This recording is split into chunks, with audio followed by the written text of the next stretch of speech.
let's go for the unboxing of a thermal camera, in that case Series T from FLIR, so ergonomic format.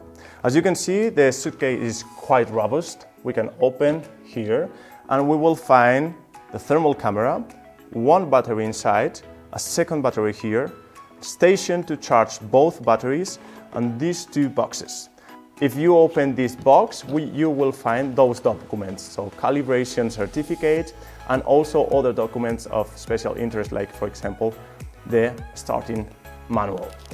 Below those documents we will find two different boxes. This first box contains a charger to connect to this station and charge both batteries or just one.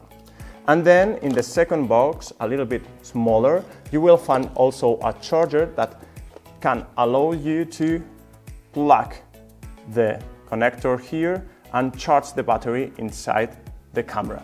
Besides that, you will find as well an SD card that you can insert in the camera in this place.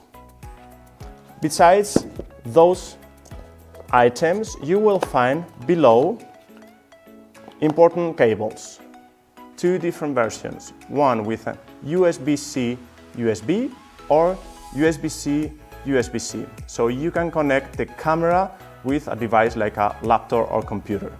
Besides those cables, you will find also an adapter, USB-C from the camera with a connector HDMI, so you can connect the camera with, for example, a television.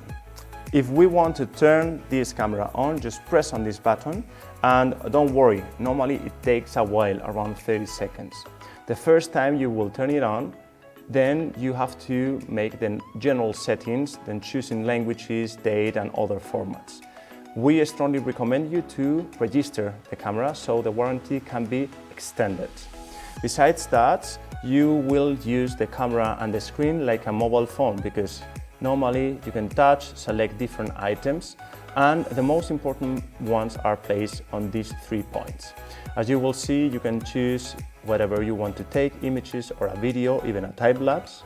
Regarding those parameters, the most important one is placed regarding emissivity.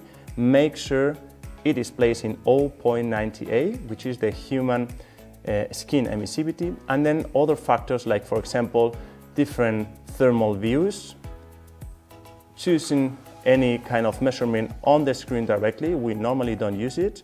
Which kind of palette? We recommend you and suggest rainbow, but you can also choose other colors. You know this is not influencing the results. And the general settings. Make sure the range is the shorter one, so the accuracy will be improved. Besides that, the most important buttons are placed here. If you want to turn on or turn off the camera, you have to press here.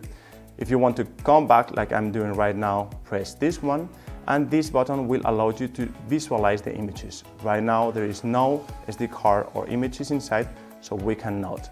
If I turn the camera, you will see the other buttons.